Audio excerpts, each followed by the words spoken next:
Hello viewers నమస్తే, welcome to crime time. ఈరోజు మన ముందున్నారు చౌహాన్ సార్. క్రైమ్ రేట్ని తగ్గించడంతో పాటు ప్రజల ఆదరణలో ముందు స్థాయిలో ఉండి ప్రజలకు ఎప్పుడు సహకారంతో పోలీసింగ్ వ్యవస్థ అంటే ఇలా ఉండాలి అనే ఒక నిదర్శనాన్ని చూపిస్తూ పోలీసులకు అందరికీ మార్గదర్శకంగా ఉన్న చౌహాన్ సార్తో ఇప్పుడు మనం ఉన్నాం. సార్ నమస్తే. సార్ నమస్తే కిరణ్ గారు, బాగున్నారా? బాగున్నాను సార్. సార్ చెప్పండి, మీరు ఐపీఎస్ ఆఫీసర్గా రావడానికి ముందు టెలికాం డిపార్ట్మెంట్లో పనిచేస్తారు. అసలు ఎలా ఈ టెలికాం డిపార్ట్మెంట్ నుండి ఐపీఎస్గా ఎలా తీసుకున్నారు? ఒరిజినల్లీ నేను ఇంజనీర్ బై క్వాలిఫికేషన్. ఇంజనీరింగ్ చేసాము, తర్వాత ఎంటెక్ కంప్యూటర్ సైన్స్లో చేసాము. తర్వాత సాధారణంగా ఇంజనీరింగ్ చేసిన తర్వాత ఇంజనీరింగ్ సర్వీసెస్ అని దాంతోపాటు ఐటీఎస్లో రావటం జరిగింది. ఆ టైమ్స్లో అది బిఎస్ఎన్ఎల్ లేదు, డిఓటీ ఉండే. కానీ జనరల్గా మనము ఆఫీసర్స్తో ఇంటరాక్ట్ అయ్యే సందర్భంగా మరి సమాజంలో చూస్తే ఒక పోలీస్ ఆఫీసర్గా మనము సమాజంకి ఇమీడియట్గా మన పబ్లిక్కి సహాయపడవచ్చు. ఒక ప్రత్యక్షంగా పరోక్షంగా చాలా ఇంపాక్ట్ ఒక పోలీస్ ఆఫీసర్ సరిగ్గా చట్టబద్ధంగా పనిచేస్తే దానివల్ల వచ్చే పరిణామాలు, దానివల్ల వచ్చే సంతోషం చాలా ఎక్కువ ఉంటుంది. కనుక అవి నేను దాని తర్వాత ఆల్మోస్ట్ ఒక 3-4 సంవత్సరాల గ్యాప్ తర్వాత ఈ చేంజ్ చేస్తామని డిసైడ్ అయ్యి ఐపీఎస్లో అపియర్ అయినాము. దాని తర్వాత అంటే మీకు రోల్ మోడల్ ఎవరైనా ఉన్నారా సార్? రోల్ మోడల్ నాకు చాలా మంది ఉన్నారు. యాక్చువల్గా ప్రతి ఒక్కరితో చూడాలి. స్టార్టింగ్ ఫ్రమ్ మన ప్రకాష్ సింగ్ గారు ఉన్నారు, అలాగే జూలీ రుబెరో గారు ఉన్నారు, అలాగే కేపీ సింగ్ గారు ఉన్నారు, అలాగే కిరణ్ బేది గారు. సో వారు ప్రతి ఒక్కరికి చూస్తే తన జీవిత కాలంలో వాళ్ళు ఇంపార్టెంట్ అసైన్మెంట్స్లో ఎంత చేంజ్ తీసుకురాగలిగారు పబ్లిక్ లైఫ్లో. సో ఇలాంటి చాలా సీనియర్ ఆఫీసర్స్ ఉన్నారు. వాళ్ళందరికీ సమ్ టైమ్స్ ఆర్టికల్ వచ్చేది, సమ్ టైమ్స్ టీవీలో చూసేది.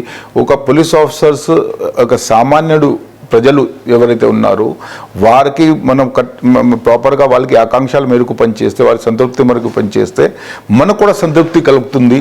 సమాజంకి ఏదో మనం సోషల్ సర్వీస్ లాగా చేయవచ్చు అని ఆ భావంతో మరి ఐపీఎస్కి చేరడం జరిగింది. అంటే ఐపీఎస్లో మీరు పోస్టింగ్ తీసుకున్నది మొదట ఎక్కడి నుండి ఎక్కడికి స్టార్ట్ అయింది, ఎక్కడికి వెళ్ళి? ఫస్ట్ పోస్టింగ్ నాది ఆ టైమ్స్లో ఇప్పుడు కూడా గ్రేహౌండ్స్లో ఉండేది. సో ఫస్ట్ పోస్టింగ్ నాది అసాల్ట్ కమాండర్ గ్రేహౌండ్స్గా చేశాము. ఆ టైంలో మీకు తెలుసు నక్సల్ ప్రభావం చాలా ఉండే. సో మా టీంతో పాటు చాలా జంగల్స్లో తిరిగాము. మంగి ఫారెస్ట్ నుండి కరీంనగర్కి ఏరియా నుండి ఆదిలాబాద్ ఇటు ఈవెన్ వారంగల్ ఏరియాలలో కామింగ్ చేశాము. దాని తర్వాత ఫస్ట్ పోస్టింగ్ అప్పుడు ఉన్న డీజీ గారు శ్రీ దొర గారు నాకు పిలిచి ప్రత్యేకంగా చెప్పేసి బ్రీఫ్ చేసేసి గురజాల సబ్ డివిజన్ ఇవ్వడం జరిగింది. అక్కడ ఏంటి అంటే ఫ్యాక్షన్ కూడా ఉంది, నక్సల్ ప్రభావం కూడా ఉంది. ఈ రెండుని బ్యాలెన్స్ చేసుకుంటూ ఎలా మీరు పని చేయాలని బ్రీఫింగ్ ఇస్తూ మనకు పని చేయమని చెప్పారు.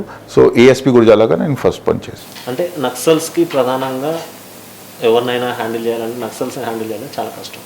అలాంటిది ఆ వింగ్స్లో ఒక రోల్ మోడల్ నిలబడటంతో పాటు పొలిటికల్ ప్రెజర్స్ని కూడా, అంటే పొలిటికల్ మా ఫ్యాక్షనిజంని కూడా మీరు కంట్రోలింగ్ తీసుకున్నారు. ఎలా చేశారు రెండింటిని, ఎలా బ్యాలెన్స్? యాక్చువల్గా అది పొలిటికల్ ఫ్యాక్షన్ చెప్పను, అంటే ఇండివిజువల్ కూడా ఉంటాయి, ఫ్యామిలీ మధ్యలో గ్రూప్స్ మధ్యలో ఉంటాయి. సో బేసికలీ ఫ్యాక్షన్కి ఏం కలర్ ఉండదు, రంగు ఉండదు, కక్షలు ఉంటాయి. అంటే ఒకరు చంపిన తర్వాత వాళ్ళని కూడా చంపాలనేది దాని మూలంగా అది ఏరియా చాలా వెనకపడి ఉండేది.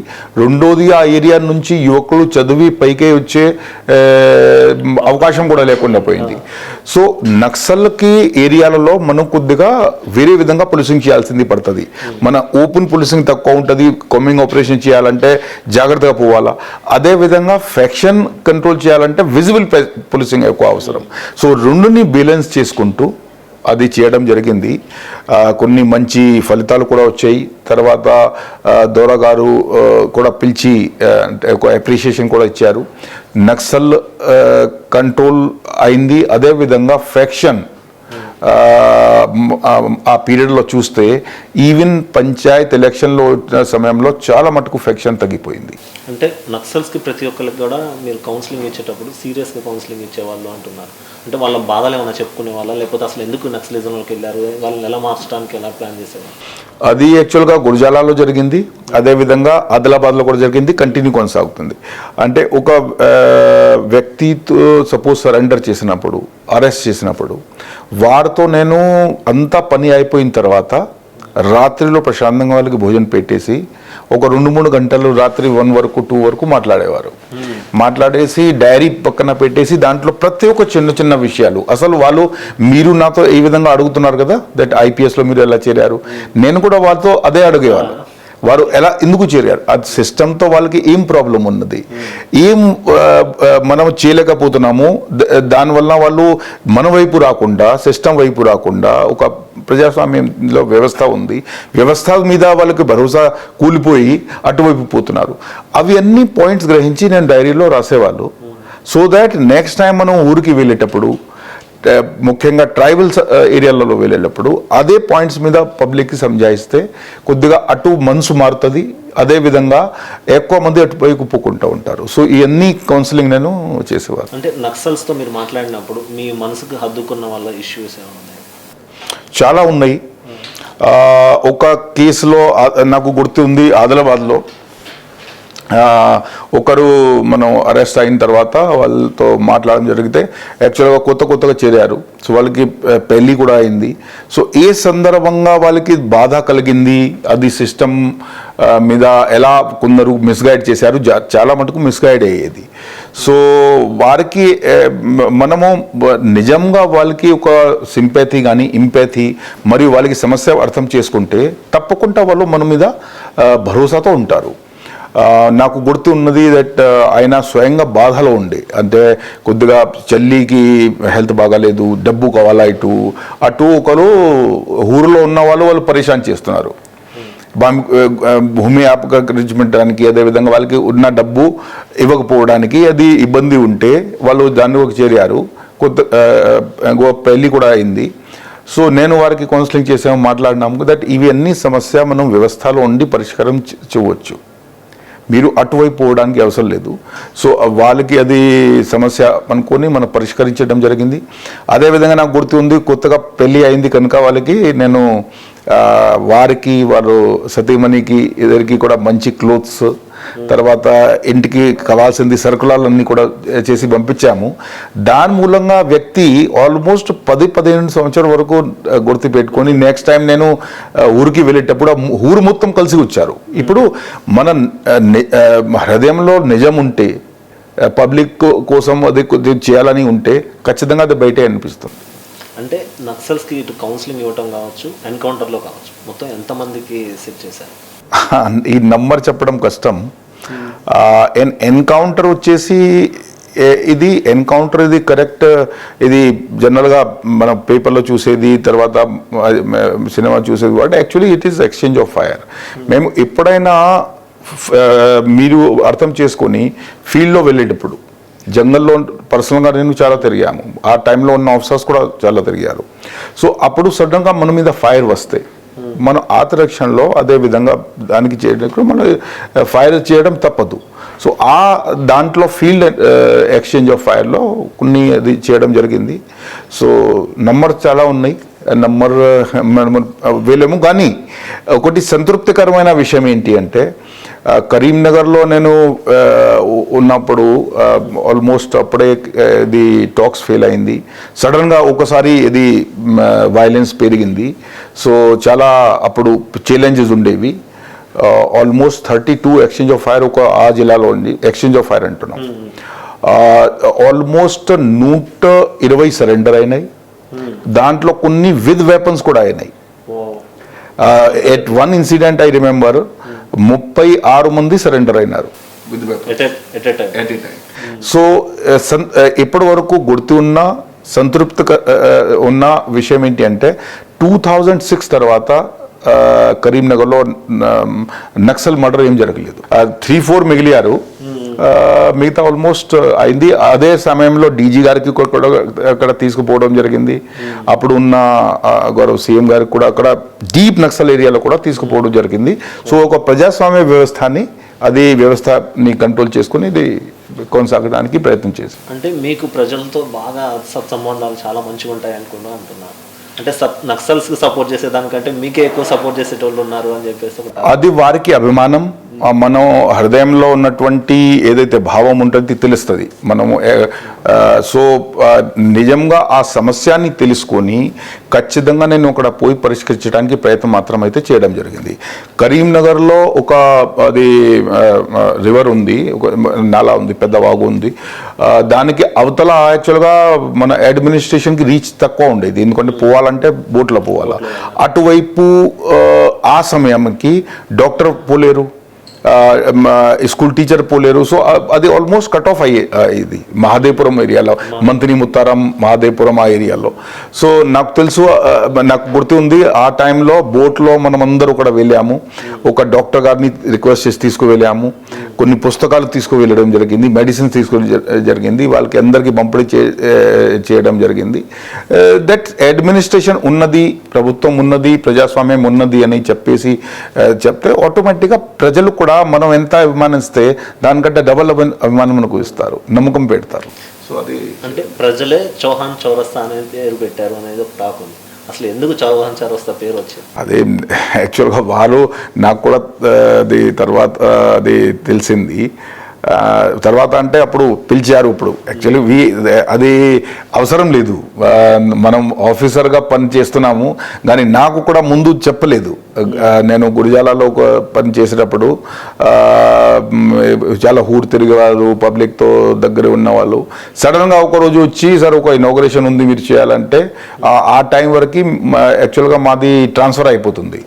సో ట్రాన్స్ఫర్లో ఏదో ఒకటి చేయాలనేది ఆ భావంతో, వాళ్ళ మనోభావంతో ఒక గురిజాలలో ఉన్న చౌరస్తాలో చౌహాన్ చౌరస్తా పేరు పెట్టి నాతో ఇనాగరేషన్ చేయించారు. అప్పుడు కూడా నేను చెప్పాను, మీ భావం ఉంది, నేను సమ్మానిస్తున్నాం, కానీ ఎట్లా ఆఫీసర్ మీద చేయవద్దు, తర్వాత తీసేసేయండి అని చెప్పాను. ఇప్పుడు ప్రజెంట్ సిచ్యువేషన్స్లో పూర్తి స్థాయిలో క్రైమ్ రేట్ తగ్గించడానికి నగరంలో మీరు ఛార్జ్ తీసుకున్న తర్వాత కరీంనగర్ జోన్లో ఛార్జ్ తీసుకున్న హైవేస్ పైన ట్రాఫిక్ ఆంక్షలు కొన్ని విధించారు. దానివల్ల పూర్తి స్థాయిలో ట్రాఫిక్ కంట్రోల్ అయింది, యాక్సిడెంట్స్ జోన్ నుండి నార్మల్ జోన్కి వచ్చిందని చెప్పేసి.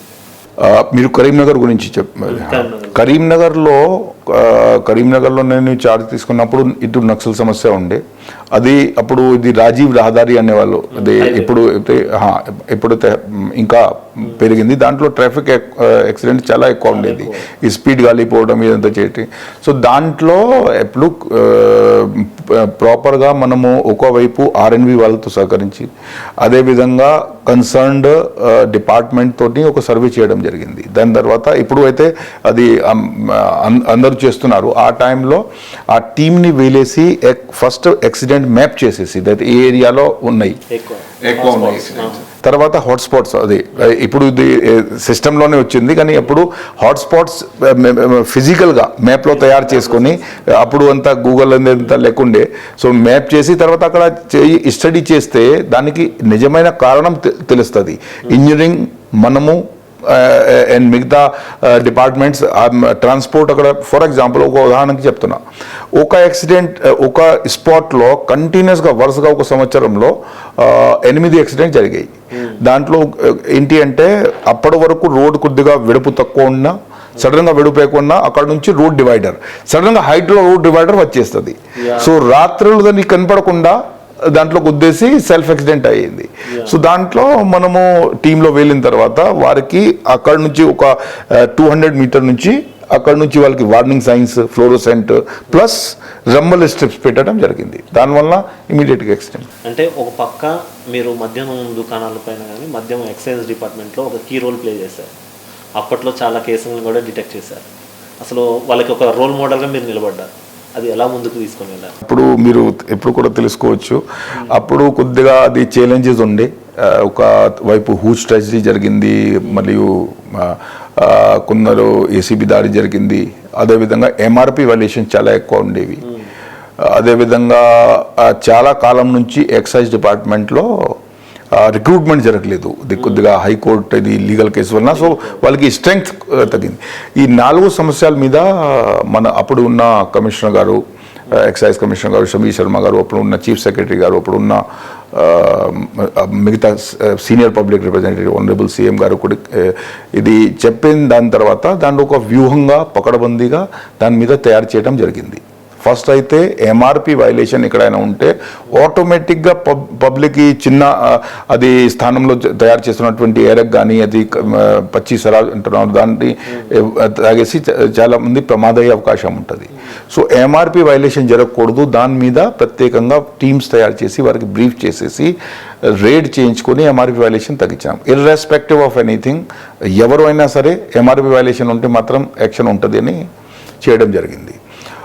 అదే సమయంలో అప్పుడు ఉన్న ఆఫీసర్స్ అందరూ సపోర్ట్ చేశారు.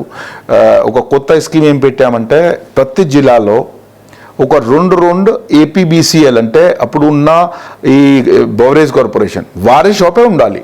సార్ మీరు మీ డబ్బులతో సొంత డబ్బులతో ఒక కాలనీ నిర్మించారని చెప్పేసి అది ఎలా జరిగింది ఏంటి అసలు నిజానికి అందరు కలిసి చేశారు లేకపోతే ఎలా జరిగింది? అది నా సొంత డబ్బు దాంతో చాలా తక్కువ ఉండేది నిజం చెప్పాలా. యాక్చువల్లీ బికాజ్ ఆ టైంలో ఇది అన్ని సోషల్ సర్వీస్ అది అంతా చేయడం వలన యూఎస్కి ఒకటి ఫౌండేషన్ ఉండేది, అది కొందరు ఎన్ఆర్ఐస్కి ఫౌండేషన్ ఉండేది. వాళ్ళు వెతికి ఒకరిని కొందరు చూసుకొని ఒక వ్యక్తికి సెలెక్ట్ చేసుకొని వారికి ఒక అవార్డు ఇచ్చేవాళ్ళు. ఆ టైమ్స్లో అది డాలర్స్లో కొన్ని ఉండేది, దాదాపుగా ఒక 2 lakhs వచ్చింది. సో ఒకరోజు ఆ ప్రోగ్రామ్కి పిలిచి నేను ముందు వారికి చెప్పాను, ఇది క్యాష్ అవార్డు వద్దు, మీరు ఏదన్నా షీల్డ్గిల్ ఇవ్వాలంటే ఇవ్వండి. కానీ మాకు ఒక ఐడియా వచ్చింది, అక్కడ వెళ్ళాము. ఆ అవార్డు వాళ్ళు చెక్ రూపకంగా నాకు ఇచ్చారు. అంతకుముందు ఒక వారం క్రితం ఒక కాలనీలో వెళ్తే చించు ట్రైబల్స్ ఉంటారు కల్వా శ్రీరాంపూర్ ఏరియాలో. సో వాళ్ళకి ఇది సిచ్యువేషన్ చూసి కొద్దిగా నాకు బాగా అనిపించింది.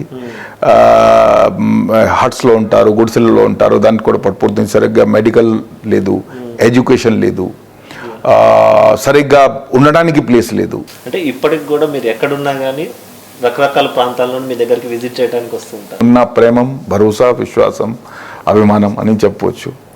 సో ఎందుకంటే ఒక సామాన్య వ్యక్తి పెద్ద ఆశించరు, వారికి సత్వరంగా మనం న్యాయం చేయగలిగితే తిప్పకుండా అనవసరం బాధ పెట్టకుండా ఇది మనం చేయాల్సింది ఇమీడియట్గా చేయగలిగితే చాలా సంతోషంగా ఉంటారు. సో మేము ఇక్కడ వచ్చిన తర్వాత కూడా చాలామంది ఆ టైంలో ఉన్న వాళ్ళు వస్తారు. ఈవెన్ చాలామంది విలేకరు మిత్రులు కూడా ఉన్నారు. అప్పుడున్న స్టూడెంట్ ఉన్న మాతో టచ్లో ఉండేవాళ్ళు, వాళ్ళకి మనము గైడెన్స్ ఇచ్చేవాళ్ళు ఎప్పుడు వస్తున్నారు. సార్ ఇప్పుడు ప్రజెంట్ సిచ్యువేషన్కి మీరు పూణేలో డ్యూటీ చేసినప్పుడు మీ లైఫ్ ఎలా ఉండేది? మొత్తం ఫ్రెండ్స్ అండ్ ఫ్యామిలీతో కలిసి ఉండేవాళ్ళు, అది ఎలా ఉండేది? అంటే అక్కడ డ్యూటీ చేసే వాళ్ళ ఎంజాయ్మెంట్ ఇక్కడ మీరు సివిల్ సప్లైస్ దాంట్లో పనిచేసినప్పుడు మీ సొంత ఊర్లో లక్నో ఇప్పుడు డ్యూటీ అన్ని చోట్ల డ్యూటీ ఉంటుంది, బట్ సివిల్ సప్లైస్ కాదు, అది ఎఫ్సిఐలో నేను జిఎంగా ఉండే, స్టేట్ హెడ్గా ఉండే. ఆల్మోస్ట్ దాదాపుగా 3 సంవత్సరము యూపీ స్టేట్కి ఎఫ్సిఐ హెడ్గా ఉండే. సో నేచురల్గా అక్కడ ప్రెషర్ కొద్దిగా తక్కువ ఉంటుంది, సో కొంచెం టైం ఎక్కువ దొరుకుతుంది. బట్ అక్కడ కూడా ఒక చాలా తేడా ఉండేది, బికాజ్ పోలీస్ డిపార్ట్మెంట్లో కమాండ్ అండ్ కంట్రోల్ స్ట్రక్చర్ ఒకటి ఉంటుంది, అక్కడ మేనేజ్మెంట్ చూడాలి. సో కానీ ఎఫ్సిఐలో వర్క్ చేయడం కూడా నాకు చాలా సంతృప్తికరమైన అనుభవం ఉంది. ఒక వేరే డిపార్ట్మెంట్లో వెళ్ళి వాళ్ళందరికీ సహాయ సహకారం తీసుకొని వాళ్ళకి కూడా ఒక టీం వర్క్గా తీసుకొని పనిచేయడం, ఎంత స్వయంగా అప్పుడు ఉన్న సిఎండి గారు, సెక్రటరీ గారు చెప్పేవాళ్ళు, ఎంత పెద్ద అండ్ కాంప్లెక్స్ రాజ్యానికి అది వ్యవస్థ చూడటం. సో దాంట్లో ఉన్న ఎఫ్సిఐలో కింద స్థాయి నుంచి, అది ఒక కింద వర్కర్ నుంచి మేనేజర్ వరకు అందరూ బాగా కోఆపరేట్ చేశారు. ఇప్పుడు కూడా నాకు దాదాపుగా ప్రతి న్యూ ఇయర్కి ఫోన్ వస్తూ ఉంటాయి.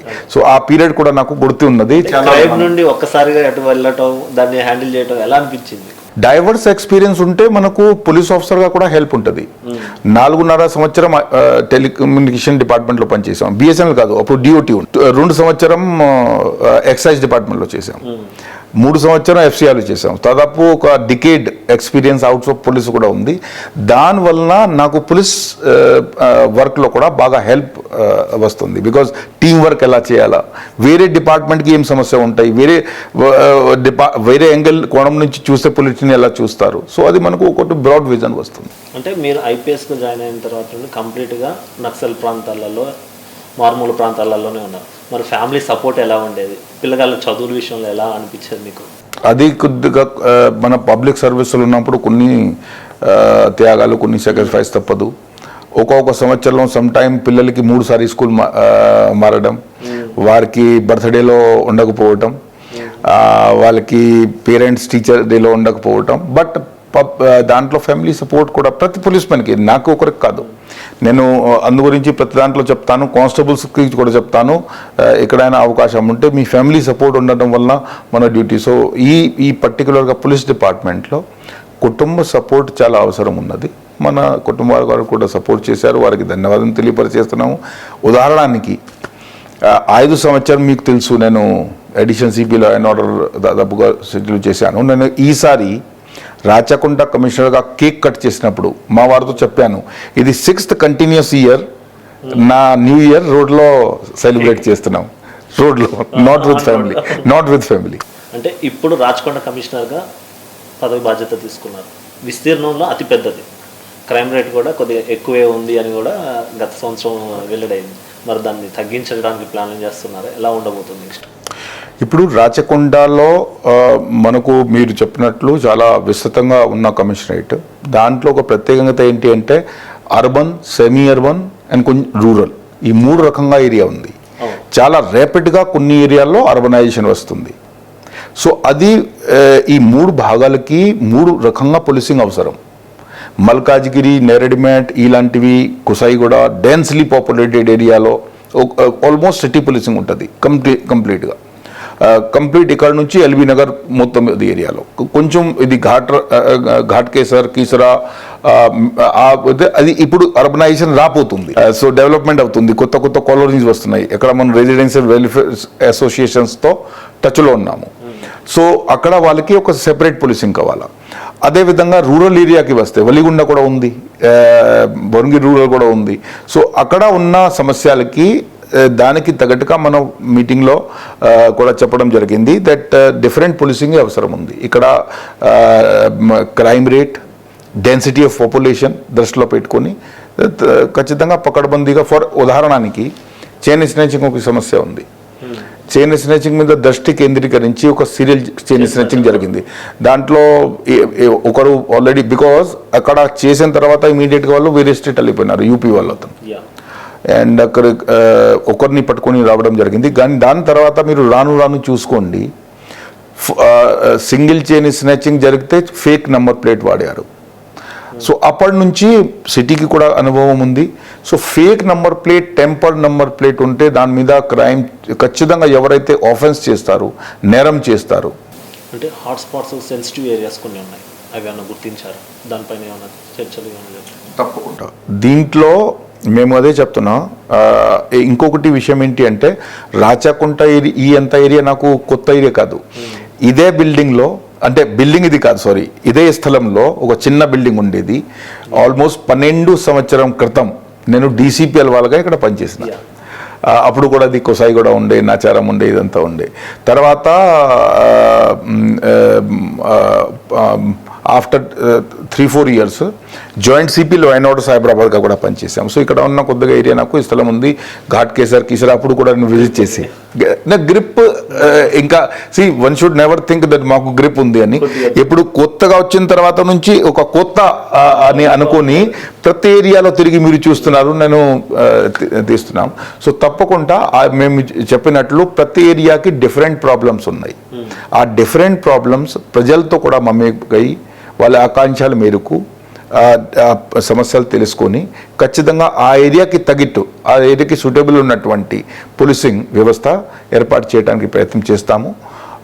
అండ్ డెఫినెట్గా దాంట్లో పబ్లిక్ కోఆపరేషన్ దొరుకుతుంది. అంటే రాచకొండ ఏరియా చూసుకుంటే ఇండస్ట్రియల్ ఏరియాలలో ఎక్కువ డ్రగ్స్ కానీ మందు పదార్థాలు కానీ ఎక్కువ తయారు చేస్తుంటారు.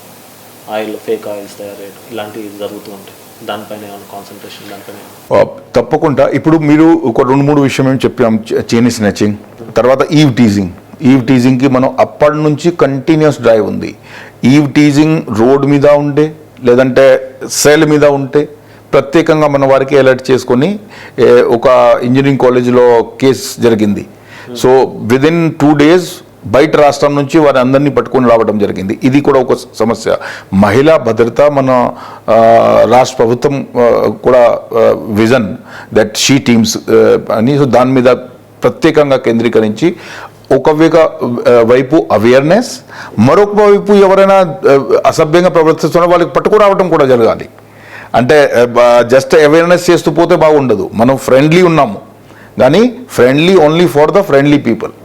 అంటే వ్యభిచార ముఠాలు పూర్తి స్థాయిలో క్లియర్ చేయాలంటే మీరు ఒక బ్రాండ్ గతంలో ఒక మహిళను కాపాడిన కేసు కూడా, అలాంటి సిచ్యువేషన్ ఇప్పుడు ఇక్కడ ఏమన్నా ప్లాన్ చేస్తున్నారు, ఎలా ఉండదు? డెఫినెట్గా ఇప్పుడు చేయాల్సింది చాలా వరకు ఉన్నాయి. సో ఏది ఇమీడియట్ పబ్లిక్కి సమస్య దృష్టిలో పెట్టుకొని, సో అప్పుడు గతంలో మీరు చెప్పిన కరెక్టే, గతంలో ఉన్న మహేష్ భాగవత్ గారు కూడా దాంట్లో చాలా మంచి వర్క్ చేశారు. యాదగిరిగుట్ట ఏరియాలో సర్కి ఇది ప్రత్యేకంగా ఏహెచ్టిఓ మీద బాగా ఎక్స్పర్టీస్ కూడా ఉంది. సో అది ఆల్రెడీ ఆయన ఒక సిస్టమ్ పెట్టారు. అదేవిధంగా మన ఏరియాలో కూడా ఇలాంటి సమస్యలు లేకోకుండా, మహిళలకి సమస్యలు లేకోకుండా ఇప్పుడు మేము చెప్పలేము, ఎందుకంటే ఇక్కడ చేస్తున్నాము అది చేస్తున్నాము, కొద్దిగా ఇంకా స్టడీలో ఉన్నాము. బట్ డెఫినెట్లీ అంటే పోలీసింగ్కి మీరు ఎలాంటి సూచనలు ఇవ్వబోతున్నారు? రాచకొండ కమిషనరేట్లో పోలీసులకు సూచన, మీరు పోలీసింగ్కి సూచన చెప్తున్నారు, నేను మీ పర్మిషన్తో పోలీసింగ్కి మరియు పబ్లిక్కి కూడా చెప్తాను. పోలీసింగ్కి మన వారికి చెప్పాను దట్ ఇక్కడ ఉన్న సమస్య పబ్లిక్కి ఏది ఉంటే అది చేసి వెంటనే స్పందించాలి. వెంటనే స్పందిస్తే తర్వాత మీడియా ద్వారా, మన దాంట్లో మన మీడియా కోఆపరేషన్ కూడా చాలా అవసరం. ఎందుకంటే మీ ద్వారా ఇది చైన్ స్నాచింగ్ మీద మన దృష్టి పెట్టాము, పట్టుకున్నాము, ఆ మెసేజ్ మీ ద్వారా పోతే పబ్లిక్కి భరోసా ఉంటుంది. వాళ్ళు నెక్స్ట్ టైం నిర్భయంగా మన దగ్గరికి రాగలుగుతారు ఇమీడియట్గా. అది ఇంపాక్ట్. అదేవిధంగా ఈవ్ టీజింగ్ ఉంటే సహించము, మీరు ఫోన్ కాల్ చేస్తే చాలు, మీ పేరు రహస్యంగా ఉంచుకొని పట్టుకొని వస్తామని. సో ఈ అంతా దాంట్లో మీడియా మిత్రులకి కూడా చాలా సహకారం ఉంది. అదేవిధంగా సో మన పోలీసింగ్కి కూడా అదే చెప్పాము. కొన్ని సమస్యలు, ఆడపిల్లలకి భద్రత, chain snatching, drugs, law and order సమస్యలు, ఈ అన్ని మీద కంట్రోల్ చేయండి. అదేవిధంగా మేము రెండోది సలహా విజ్ఞప్తి పబ్లిక్కి చేయబోతున్నాము, నిర్భయంగా మీరు పోలీస్కి అప్రోచ్ కండి. దాంతో తప్పకుండా మనము ఎక్కడైనా అవసరం ఉంటే మీ పేరు కూడా బయటికి రాకుండా మనం పరిష్కారం చేస్తాను.